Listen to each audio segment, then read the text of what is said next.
ጤና ይስጥልን የተወደዳችሁ ተከታታዮቻችን ምጣኔ ሀብታዊ እድገት ለማህበራዊ ዋስትናችን በማለት ተግቶ ከሚሰራው ገበያ ሚዲያ የጥር 19 ቀን 2018 ዓ.ም የዕለቱን የምዕራፍ 1 የዜና ዘገባችንን ይዘንላችሁ ቀርበናል።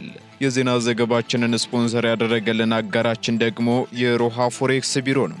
በዜና ዘገባችን ላይ የሮሃ ፎሬክስ ቢሮን የዕለቱን የውጭ ምንዛሬ ተመን መረጃ እናሳውቃችኋለን።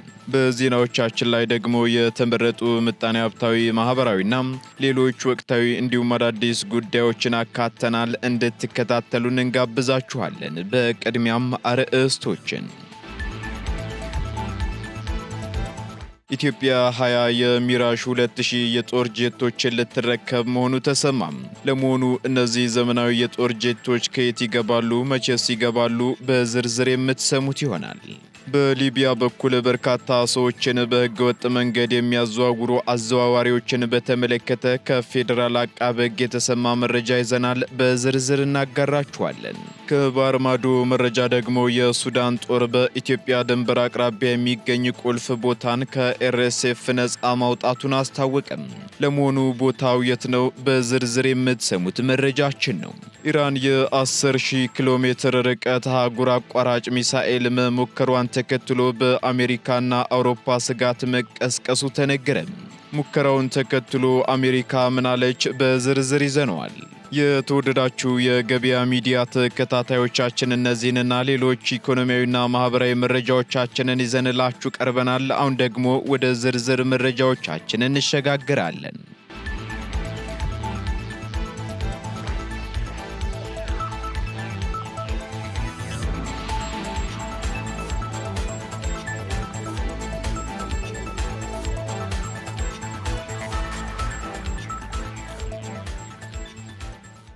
ምንነቱ ካልታወቀ ግብአት ጋር ተቀላቅሎ የተዘጋጀ እንጀራ ለገበያ ሊቀርብ ሲል ተያዘ። በሐረሪ ክልል ሐረር ከተማ ጂኔላ ወረዳ ልዩ ስሙ ሚካኤል ሰፈር በተባለ አካባቢ ምንነቱ ካልታወቀ ግብአት ጋር በመቀላቀል ለመጋገር የተዘጋጀ ሊጥ ለፖሊስ በደረሰ ጥቆማ በቁጥጥር ስር መዋሉን የሐረሪ ክልል ፖሊስ ኮሚሽን አስታውቋል። ከማህበረሰቡ ለፖሊስ በደረሰው ጥቆማ መሰረት ከሚመለከታቸው አካላት ጋር በጋራ በመሆን ለመጋገር የተዘጋጁ ሊጦች እጅ ከፈንጅ መያዛቸውን በክልሉ ፖሊስ ኮሚሽን የወንጀል ምርመራ ምክትል ዳይሬክተር ኮማንደር አብዲ ቶፊቅ ገልጸዋል። በዚህም ምንነቱ ያልታወቀ ባዕድ ነገር ተቀላቅሎ በቁጥጥር ስር የዋለው ደግሞ የእንጀራ ሊጥ ናሙና ምርመራ ወደ ኢትዮጵያ ምግብና መድኃኒት ቁጥጥር ባለስልጣን ተልኮ መሆኑ ተገልጿል። በተጨማሪም የእንጀራ ሊጡ የሚዘጋጅበት ቦታ እጅግ ንጽህና የጎደለውና ለጤናም አደገኛ በሆነ ቦታ በመሆኑ ፖሊስ ከህብረተሰቡ ባገኘው ጥቆማ ወዲያው በቁጥጥር ስር መዋሉን ገልጿል። በመሆኑም ድርጊቱን በፈጸሙ 2 ግለሰቦች ላይ ተጨማሪ የምርመራ ስራ እየተሰራ መሆኑም ተነግሯል። በተያያዘ ዜናም ከ37 ሚሊዮን ብር በላይ የሚያወጣ የመጠቀሚያ ጊዜ ያለፈባቸው የምግብና መድኃኒት ምርት መወገዱን የአዲስ አበባ ምግብና መድኃኒት ባለስልጣን አስታውቋል።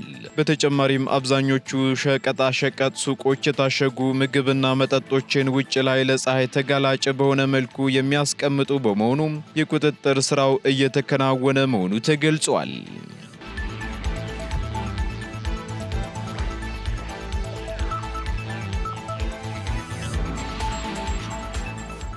ኢትዮጵያ ከተባበሩት አረብ ኤምሬት 20 የሚራዥ 2000 የጦር ጄቶችን ልትረከብ መሆኑ ተሰማም። የተባበሩት አረብ ኤምሬት ወደ 20 የሚሆኑ ዘመናዊና ባለብዙ አገልግሎት ሰጪ ሚራዥ 2000 የጦር ጄቶችን ለኢትዮጵያ አየር ኃይል በስጦታ ለማስተላለፍ መስማማቷ ተሰምቷል። ይህን ስምምነት ተከትሎም ደግሞ ጄቶቹን የማስረከብ ሂደት መጀመሩን አረብ ሚሊተሪ ጠቁሟል። በሌላ በኩል የኢትዮጵያ አየር ኃይል 9ኛ ዓመት የምስረታ በዓሉን እያከበረ ሲሆን በበዓሉ ላይ የተባበሩት አረብ ኤምሬት አየር ኃይል እነዚሁ የሚራዥ 2000 ጄቶችና በአፓች ሄሊኮፕተሮች የታጀበ አስደናቂ የአየር ላይ ትርኢት በማቅረብ ለኢትዮጵያ ያለውን አጋርነት አሳይቷል። በመሆኑም ለኢትዮጵያ የሚሰጡት እነዚህ ሚራዥ 2000 ጄቶች በተለይ ለኤምሬትስ ተብለው በዘመናዊ ቴክኖሎጂ የታደሱ ስሪቶች መሆናቸውንም መረጃው ያመላክታል። በተጨማሪም ጄቶቹ በአንድ ጊዜ በአየር ላይ የሚደረጉ ውጊያዎችንና በምድር ላይ ያሉ ኢላማዎችን በከፍተኛ ጥራት የመምታት አቅም አላቸው የተባለ ሲሆን በረጅም ርቀት ኢላማዎችን የሚለይ RDY2 ራዳርና ሚካ የተባሉ የአየር ለአየር ሚሳኤሎችን የመታጠቅ ብቃትም አላቸው ነው የተባለው። በመሆኑም ኢትዮጵያ በበኩሏ አየር ኃይሏን እስከ 2030 ድረስ ወደ 5ኛ ትውልድ 5 ጄኔሬሽን ለማሸጋገር በያዘችው እቅድ ውስጥ እነዚህ ጄቶች እንደ ትልቅ ድልድይ ይታያሉ እየተባለም ይገኛል። በሌላ በኩል ኢትዮጵያ የሩሲያ ሰራሽ የሆነውንና ረጅም ርቀት የመብረር አቅም ያለውን ኦሪዮን ሰው አልባ ተዋጊ አውሮፕላን በመታጠቅ የመጀመሪያ ገዢ መሆኗን መዘገባችን አይዘነጋም። ይህ ቴክኖሎጂም ደግሞ በይፋ የታየው በአዲስ አበባ በተካሄደው የ2026 የአቪዬሽን ኤክስፖ ላይ ሲሆን ድሮኑ ደግሞ የኢትዮጵያ አየር ኃይል አርማና መለያ ምልክት አርፎበታልም ተብሏል።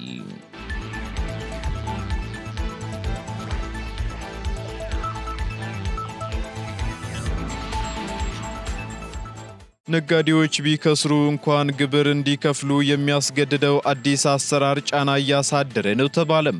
ማንኛውም ነጋዴ ቢከስር እንኳን ከጠቅላላ ሽያጩ 2.5 በመቶ ግብር እንዲከፍል የሚያስገድደው አዲስ አሰራር ገና በማደግ ላይ ያሉና ትርፍ ባላገኙ አዳዲስ የንግድ ተቋማት ላይ ከፍተኛ የፋይናንስ ጫና እያሳደረ መሆኑ ተገልጿል። ይህንን የገለጹት ደግሞ የፋይናንስ አማካሪው ጥላሁን ግርማ ሲሆኑ አዲሱ አሰራር ለረጅም ጊዜ ኪሳራ የሚያሳውቁ ነጋዴዎችን ለመቆጣጠር ታስቦ የተዘጋጀ ነው መባሉንም አስታውሰዋል። መንግስት ለሀገር ግንባታ የሚውል ገቢ ለማሰባሰብ የሚያደርገው ጥረት የሚደገፍ መሆኑን የጠቀሱት የፋይናንስ አማካሪው ይሁን እንጂ ሕጎቹ የንግድ ተቋማትን ሕልውና በማይጎዳ መልኩ ሊተገበሩ እንደሚገባም ተናግረዋል። በተጨማሪም በኢትዮጵያ ተግባራዊ እየተደረጉ ያሉ የግብር ሪፎርሞችና አዳዲስ ሕጎች የመንግስትን የልማት ገቢ ከማሳደግ ጎን ለጎን የንግዱን ዘርፍም የሚያበረታታ ሊሆን እንደሚገባም አጽንኦት ሰጥተዋል። ቅሬታ አቀራረብና የይግባኝ ስርዓቱም ግብር ከፋዩን በሚያበረታታና መተማመኛን በሚፈጥር መልኩ ቢቃኝ ለስርዓቱ ውጤታማነት ወሳኝ መሆኑን አንስተዋል። በመጨረሻም መንግስት ነጋዴዎችን በዲጂታል የታክስ አሰራር ላይ የማሰልጠን ስራውን አጠናክሮ በመቀጠል በጋራ ለሀገር ኢኮኖሚ እድገት የሚሰሩበት ምህዳር ይበልጥ ሊያመቻች እንደሚገባም ባለሙያው አመላክተዋል።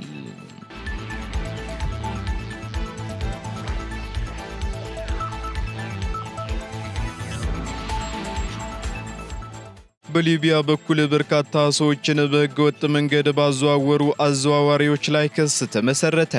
የፌዴራል አቃቤ ሕግ 1800 የሚሆኑ ሰዎችን በህገወጥ መንገድ አዘዋውረዋል ባላቸው 28 በሚሆኑ ተከሳሾች ላይ ክስ መመስረቱን አስታውቋል። የአቃቤ ሕግ ክስ እንደሚያስረዳው ከሆነ ተከሳሾች በሰው ልጅ ለመነገድ በማሰብ የተደራጀ የወንጀል ቡድን በማደራጀት እንዲሁም የቡድኑ አሰራርና አባላት በመሆን የወንጀል ድርጊቱ ላይ ተሳትፈዋልም ብሏል። በተጨማሪም ተከሳሾቹ ወንጀሉን ለመፈጸም የተደራጀ የወንጀል ቡድን አደራጅተው በስራቸው ሌሎች አነስተኛ ስራ የሚፈጥሩ ደላሎችን በመመልመልም ሰዎችን በሊቢያ በኩል እንዲያልፉ በማድረግና ወደ አውሮፓ ገብተው የተሻለ ኑሮ እንደሚኖሩ በማሳመንም ሰዎችን ወደ ባህር ዳርና ጎንደር ይልካሉም ተብሏል። በህገ ወጥ መንገድ የሚያዘዋውሩትን ሰዎችም ከኢትዮጵያ ድንበር ካስወጡ በኋላ በዘረጉት የወንጀል መረብ አማካኝነት ወደ ሊቢያ ወስደው በመጋዘኖች ሲያጉሩ መቆየታቸውን የገለጸው አቃቤ ሕግም በሊቢያ በሚገኙ ተከሳሾችና ግብረ አበሮቻቸው በሚያስተዳድሩት መጋዘኖች ውስጥ ሰዎች በህይወት ለመቆየት ብቻ የሚበቃቸውን ምግብ እንዲያገኙ አድርገው ወደ ቤተሰቦቻቸው ስልክ በመደወልና ከፍተኛ ገንዘብ በመጠየቅ ገንዘቡ እስኪከፈል በዕዳ መያዣነት ሲይዙ መቆየታቸውንም ዘርዝሯል።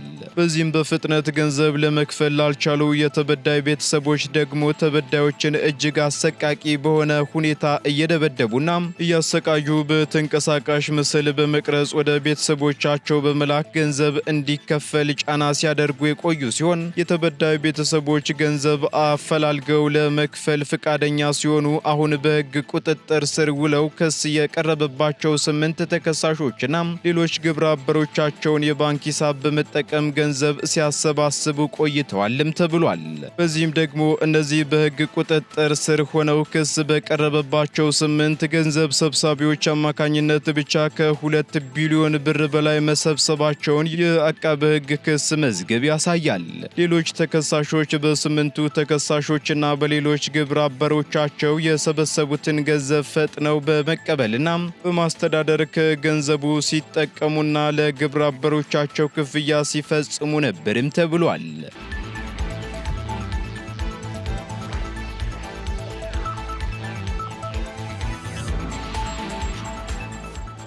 የኢትዮጵያ አየር መንገድ ያቋረጠውን በረራ ሊጀምር መሆኑን አስታወቀም። የኢትዮጵያ አየር መንገድ በደቡብ ኢትዮጵያ ክልል ጂንካ ውስጥ ተከስቶ የነበረውን የማርበርግ ቫይረስ ሙሉ በሙሉ በቁጥጥር ስር መዋሉን ተከትሎ አቋርጦት የነበረውን በረራ እንደሚጀምር አስታውቋል። በተያዘው ዓመት ህዳር ወር መጀመሪያ ላይ በተከሰተ ወረርሽኝ በጂንካ ሆስፒታል 6 ሰዎች መሞታቸውን ተከትሎ በሽታው ማርበርግ መሆኑን ጤና ሚኒስቴር ማስታወቁ ይታወሳል። በዚህም ሳቢያ የኢትዮጵያ አየር መንገድ ወደ ጂንካ ያደርግ የነበረውን በረራ አቋርጦ የቆየ ሲሆን በአካባቢው በህዝብ ትራንስፖርት ላይ ሳይቀር እገዳ ተጥሎ እንደነበር ይታወቃል። ከ3 ወራት በፊት ተከስቶ የነበረው ቫይረሱን በቁጥጥር ስር መዋሉን የጤና ሚኒስቴር ማስታወቁን ተከትሎ የኢትዮጵያ አየር መንገድም ለክልሉና ለዞኑ ተቋማት በጻፈው ደብዳቤ ከአዲስ አበባ ጂንካና ከጂንካ አዲስ አበባ አቋርጦት የነበረውን በረራ በሚቀጥለው አርብ ጥር 22 ቀን 2018 ዓ.ም እንደሚጀምር ከአየር መንገዱ የተጻፈው ደብዳቤ አያይዞ የዞኑ ኮሚኒኬሽን በማህበራዊ ትስስር ገጹ አስታውቋል። ማርበርግ ቫይረስ በኢትዮጵያ ውስጥ መከሰቱ ከታወቀ በኋላ በነበሩት ወራት 14 ሰዎች በበሽታው እንደተያዙ በላቦራቶሪ ምርመራ የተረጋገጠ ሲሆን ከመካከላቸውም ደግሞ የ9ኙ ሕይወት ሲያልፍ 5 ሰዎች ከበሽታው አገግመዋል ተብሏል።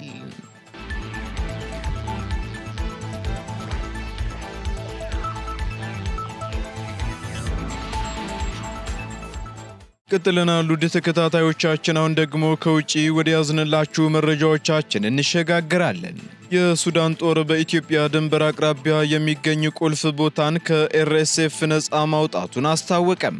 የሱዳን ጦር በብሉ ናይል ግዛት ውስጥ የሚገኘውንና ከኢትዮጵያ ጋር በሚዋሰነው ድንበር አቅራቢያ የሚገኘውን አልሲልክ የተባለ አካባቢ ከፈጣን ድጋፍ ሰጪ ኃይሎች ወይንም ኤርኤስኤፍ መረከቡን አስታውቋል። የጦር ኃይሉ 4ኛው እግረኛ ክፍለ ጦር ባወጣው መግለጫም አካባቢውን መልሶ መቆጣጠር የቻለው በታቀደ ወታደራዊ ኦፕሬሽን የሚኒሻ ቡድኑን በመደምሰስ ነው ብሏል። በጥቃቱም በኤርኤስኤፍ እና በጦሩ የሱዳን ህዝባዊ ነጻነት ንቅናቄ ሰሜን ላይ ከፍተኛ የሰውና የንብረት ጉዳት መድረሱንም በመግለጫው አክሎ ገልጿል።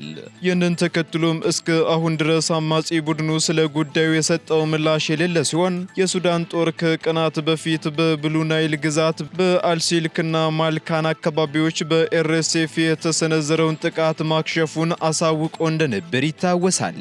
የሱዳን ጦር አብዛኛውን የብሉ ናይል ክፍል የሚቆጣጠር ሲሆን የሱዳን ህዝባዊ ነጻነት ንቅናቄ ሰሜን ደግሞ ከ2011 ጀምሮ በደቡብ ኮርዶፋንና ብሉ ናይል የራስ ገዝ አስተዳደር ለማግኘት ከመካከለኛው መንግስት ጋር ሲዋጋ መቆየቱ ተገልጿል። በዚህም በሱዳን ካሉት 18 ግዛቶች መካከል ኤርኤስኤፍ 5ቱንም የዳርፉር ግዛቶች ወይንም ደግሞ ከሰሜን ዳርፉር ከፊል ቦታዎች በስተቀር መቆጣጠሩን አናዶል ዘግቧል። ሰራዊቱ ደግሞ ዋና ከተማዋን ካርቱምን ጨምሮ የተቀሩትን 13 የደቡብ፣ የሰሜን፣ የምስራቅና የመካከለኛውን ሱዳን ግዛቶች በአብዛኛው በእጁ አስገብቷል። በሌላ በኩል ከሚያዝያ 2015 ዓ.ም ጀምሮ በሱዳን ጦርና በኤርኤስኤፍ መካከል የተቀሰቀሰው ግጭት በሺዎች የሚቆጠሩ ሰዎችን ለሞት በሚሊዮኖች የሚቆጠሩትን ሰዎች ደግሞ ለስደት ዳርጓል።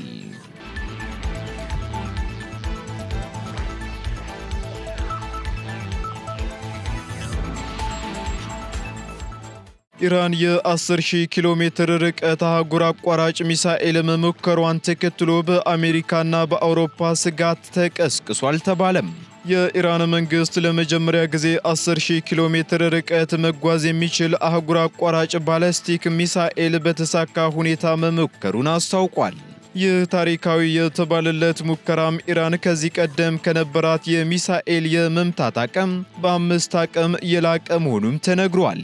ይህ አዲስ ሚሳኤል እጅግ ዘመናዊ የቴክኖሎጂ ውጤት ነው የተባለም ሲሆን አህጉራትን አቋርጦ ኢላማውን በትክክለኛነት የመምታት ብቃት አለው ሲሉ የኢራን ወታደራዊ ባለስልጣናት አስታውቀዋል። ወታደራዊ ተንታኞች በበኩላቸው ይህ ርቀት ኢራን ከምዕራብ ኤስያ አንስታ መላውን አውሮፓ፣ ኤስያ እንዲሁም ሰሜን አሜሪካ የሚገኙ ዋና ዋና ከተሞችን የመድረስ አቅም እንደሚሰጣትም እየተናገሩ ይገኛሉ። ይህንን ተከትሎ የአሜሪካና የአውሮፓ መንግስታት ከፍተኛ ስጋታቸውን ገልጸዋል የተባለ ሲሆን የዋሽንግተን ባለስልጣናት ደግሞ ሙከራውን የተባበሩት መንግስታት የጸጥታውን ምክር ቤት ውሳኔን የጣሰና የዓለምን ደህንነት አደጋ ላይ የሚጥል ነው በማለት ኮንነውታል። በዚህም የኢራን የሚሳኤል ፕሮግራም ከኒውክለር ጦር መሳሪያ ልማት ጋር የተያዘ ሊሆን እንደሚችል ያላቸውን ጥርጣሬም አጠናክረዋል። በሌላ በኩል ቴህራን የሚሳኤል ፕሮግራሟ ለራስ መከላከያና ለሳይንሳዊ ምርምር ብቻ የታለመ መሆኑን በመግለጽም ምላሿን ሰጥታለች። ይሁን እንጂ ይህ የቴክኖሎጂ ሽግግር በቀጠናው ያለው የኃይል ሚዛን እንዲቀየርና አዲስ የጦር መሳሪያ ፉክክር እንዲቀሰቀስ ሊያደርግ ይችላል የሚል ስጋት በስፋት እየተሰነዘረ ይገኛል። በመሆኑም የዓለም አቀፉ ማህበረሰብ ደግሞ በጉዳዩ ላይ ለመምከር የጸጥታው ምክር ቤት አስቸኳይ ስብሰባ እንዲጠራ ግፊት እያደረጉ ሲሆን በኢራን ላይ ተጨማሪ የኢኮኖሚና የቴክኖሎጂ ማዕቀቦች ሊጣሉ እንደሚችሉም ይጠበቃል።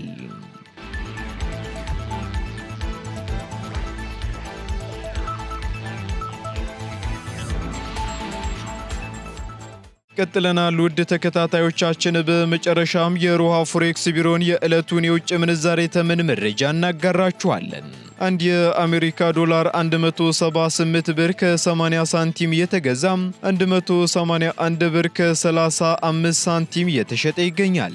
ፓውንድ ስተርሊንግ 230 ብር ከ57 ሳንቲም የተገዛ 235 ብር ከ18 ሳንቲም የተሸጠ ይገኛል። ዩሮ ደግሞ 202 ብር ከ32 ሳንቲም መግዣው ሲሆን መሸጫው ደግሞ 206 ብር ከ36 ሳንቲም ሆኗል። ስዊስ ፍራንክ እንዲሁ 218 ብር ከ7 ሳንቲም የተገዛ 222 ብር ከ43 ሳንቲም የተሸጠ ይገኛል። የተባበሩት አረብ ኤምሬት ድራም ደግሞ 47 ብር ከ84 ሳንቲም የተገዛ 48 ብር ከ79 ሳንቲም የተሸጠ ይገኛል። እንዲሁም የቻይናው ዩዋን ደግሞ 24 ብር ከ53 ሳንቲም የተገዛ 25 ብር ከ2 ሳንቲም የተሸጠ መሆኑን የሮሃ ፎሬክስ ቢሮ የዕለቱ የውጭ ምንዛሬ ተመን መረጃ ያመለክታል።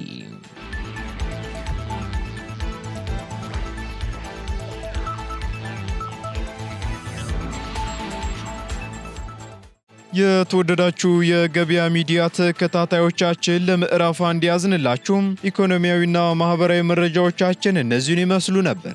አዳዲስ እንዲሁም ትኩስ ኢኮኖሚያዊና ማህበራዊ መረጃዎቻችንን ለማግኘት ታዲያ የገበያ ሚዲያን እንድትወዳጁ እንጋብዛለን። ሰናይ ጊዜን ተመኘን።